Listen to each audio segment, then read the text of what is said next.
Bonjour, Karine Bouteilly, hypnothérapeute, coach, énergéticienne avec la médecine symbolique, les baguettes coudées et plein d'autres choses. Aujourd'hui, je voudrais continuer à vous parler d'un thème qui me tient à cœur, les addictions, miroir d'une âme en détresse.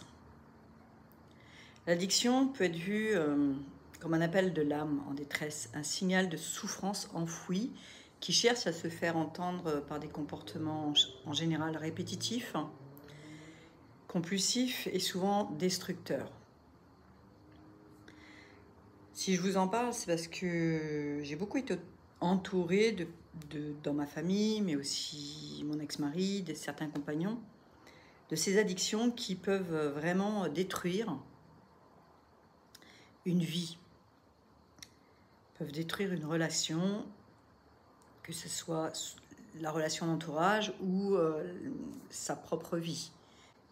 Alors contrairement à ce qu'on pourrait penser, ces addictions ne sont pas forcément d'ailleurs chimiques, c'est-à-dire quand je parle de l'alcool, de la drogue, du tabac, elles peuvent être affectives, c'est-à-dire relations toxiques, des relations de dépendance à une personne.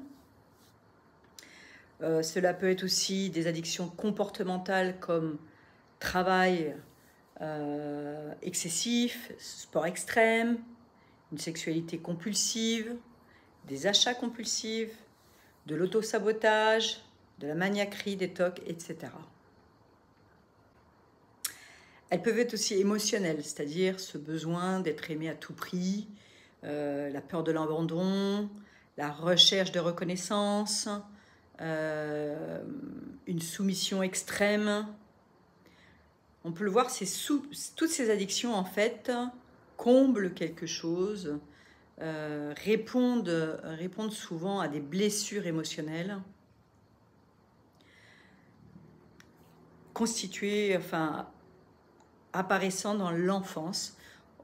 Je me réfère pour ça aux blessures émotionnelles de Louise Bourbeau, dont j'avais déjà parlé. Alors évidemment, c'est la perception de ces blessures qui varie d'une personne à une autre, car le même traumatisme va engendrer des blessures différentes d'une personne à l'autre, et donc des addictions différentes d'une personne à l'autre. Par exemple, la blessure de rejet existe par le fait de se considérer comme non désiré, ou d'être un accident de parcours. Ce peut être aussi le fait, ça a été prouvé par certaines études, une naissance par césarienne ou prématurée qui entraîne une coupure du lien entre la mère et le bébé, et la graine de rejet est plantée, inconsciemment bien entendu. Mais l'enfant va grandir avec cette forme de rejet. Alors les addictions liées vont être drogue, cigarettes, isolement, fuite dans des mondes parallèles comme les jeux, l'imagination, des substances. La blessure d'abandon,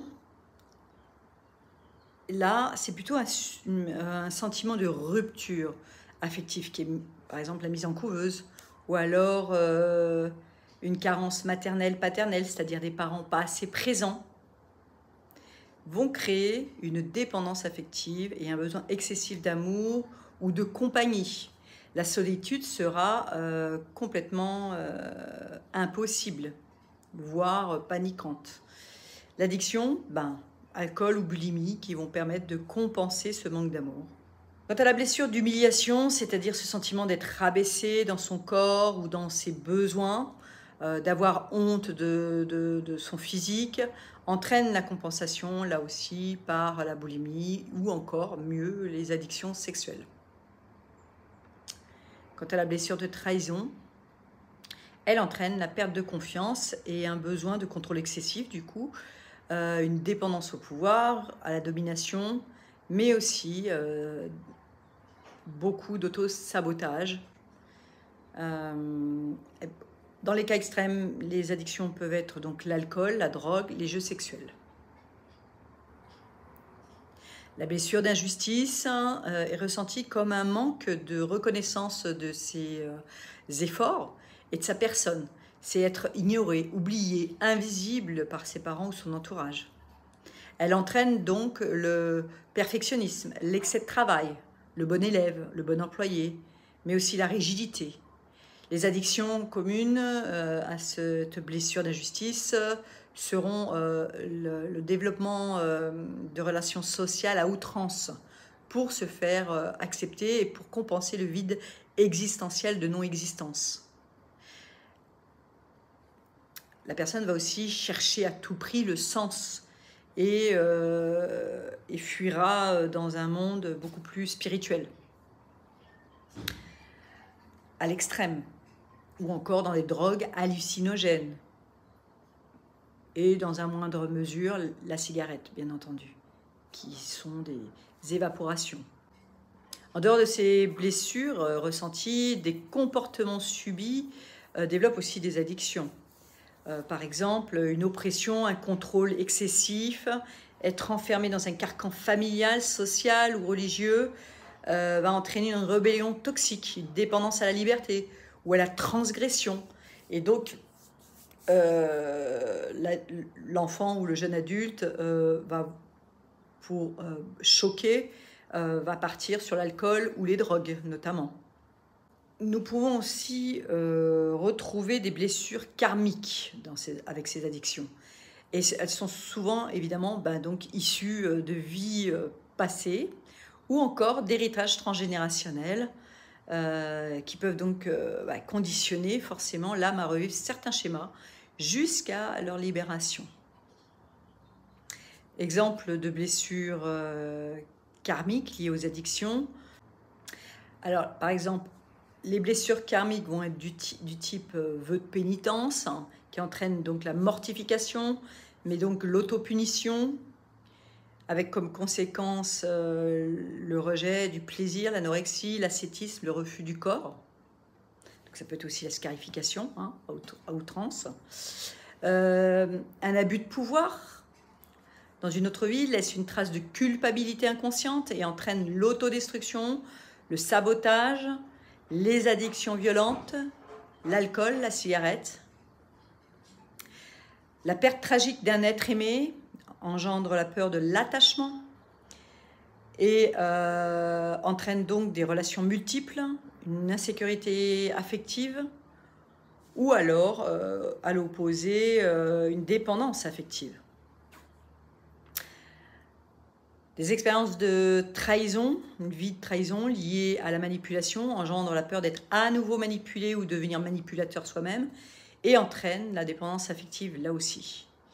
Mais le contrôle, les jeux mentaux, une vie de sorcellerie, de mysticisme mal vécu engendre la méfiance du monde matériel, la fuite donc dans des paradis artificiels ou spirituels extrêmes, et par conséquent aussi des drogues hallucinogènes notamment, ou le cannabis, tout ce qui permet de s'enfuir, de ne plus être dans la matérialité, mais d'être dans l'esprit.